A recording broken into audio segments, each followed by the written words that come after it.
Every day, 30,000 planes carrying around 1 million passengers cross Europe's skies.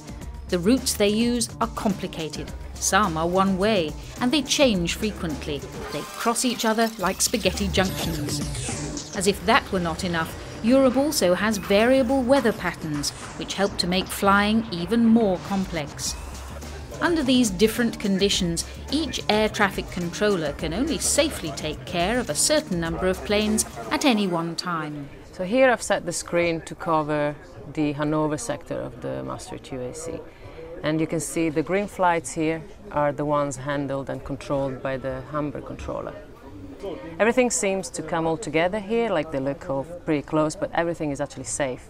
They're all at different levels, so you can see this flight is at 33,000 feet, that flight is at 34,000 feet.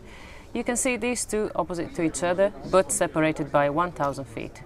And that's how the whole system works, all perfectly safe.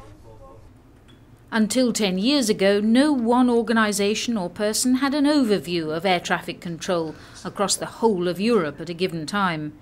If too many planes are trying to land at an airport, they have to circle until the air traffic controller can bring them in to land. Maastricht, go ahead. But that costs a lot of money in extra fuel. It isn't good for the environment, and there's a limit to the number of planes that can safely circle in one place. You cannot stay to an aircraft. Please stop, stop. Because if you continue, you will be you will have a bottleneck.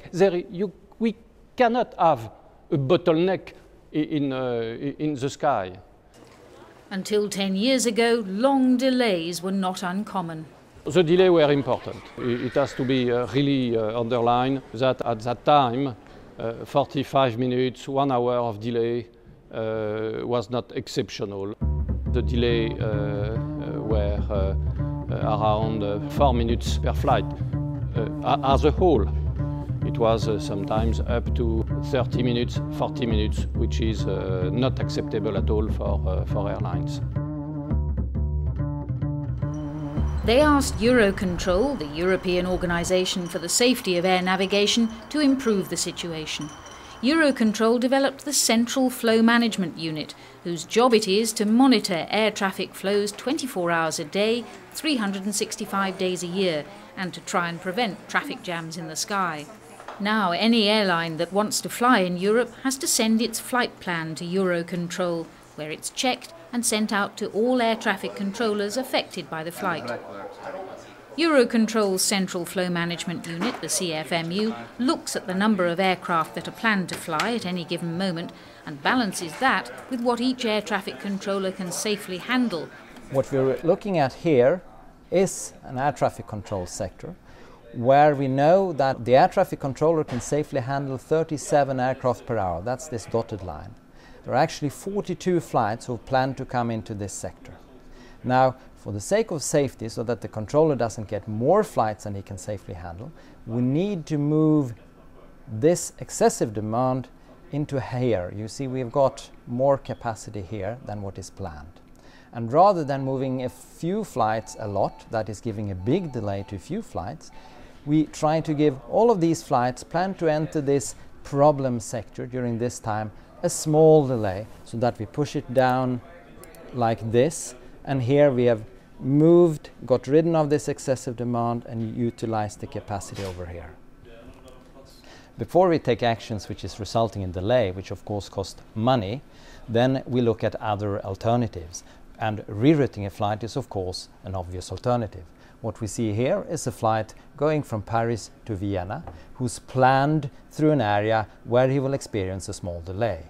The other routes we can see here are alternatives to this route, and now it is up to the aircraft operator to decide if it's worth the extra money in fuel. Some events like the Olympics or the Football World Cup or even the winter ski season put extra pressure on the air traffic control system.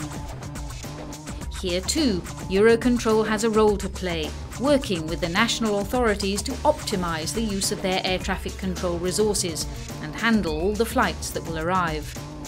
Eurocontrol constantly monitors what's going on to ensure that if something untoward happens, it can immediately delay, suspend or reroute flights. 10 years ago, planes in Europe were often delayed by an hour or more.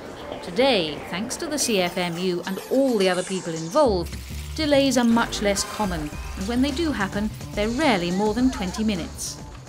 We are moving towards a 1 minute delay per flight during the summer season, that is to say in June, July, September. It's more than 30,000 flights. For the past 10 years, the Cfmu and its partners have been working to make Europe's skies safer and more efficient. With the number of flights predicted to double by 2020, that work will become even more important. But for all of us, safety remains the main priority. The next time you're delayed, you know, or you're reminded of that there are some people looking after your safety.